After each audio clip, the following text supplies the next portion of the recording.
Bună ziua, dragii mei! Eu sunt Jamila, bine ați venit în bucătăria mea! Astăzi vom face împreună butter chicken sau pui cu unt în stil indian, un preparat foarte aromat și delicios, așa că haideți să vedem de ce ingrediente vom avea nevoie pentru a ne apuca de treabă.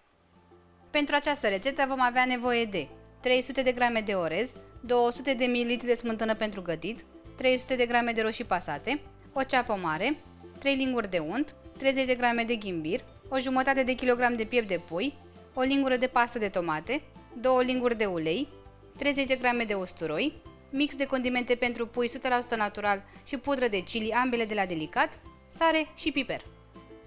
Pentru început vom condimenta pieptul de pui, așa că voi pune uleiul peste carne, vom adăuga apoi condimentele și voi începe cu mixul de condimente pentru pui 100% natural de la Delicat.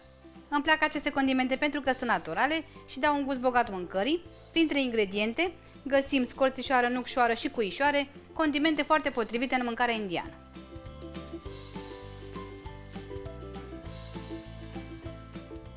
Adaug și pudră de chili. Îmi place cea de la Delicat pentru că este 100% naturală, iar pe ambalaj găsim țara de origine, aceasta de exemplu este din India. Punem pudra de chili după gust, pentru că este destul de picantă.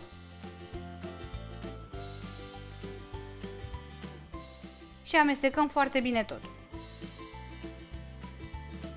Voi adăuga și puțin piper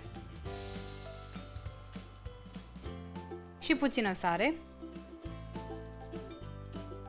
și voi lăsa carnea la marinat pentru aproximativ 10 minute. Între timp vom pune ceapa într-un mini robot de bucătărie împreună cu ghimbirul și usturoiul, adăugăm puțină apă și vom pasa foarte bine totul cât să obținem o pastă.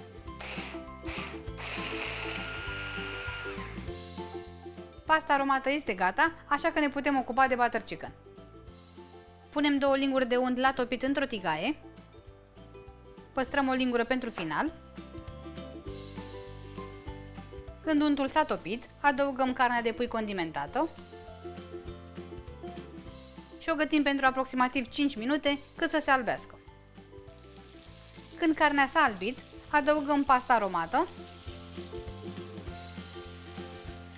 și mai gătim totul pentru aproximativ 5 minute. După ce au trecut cele 5 minute, putem adăuga pasta de tomate. Deja miroase foarte bine.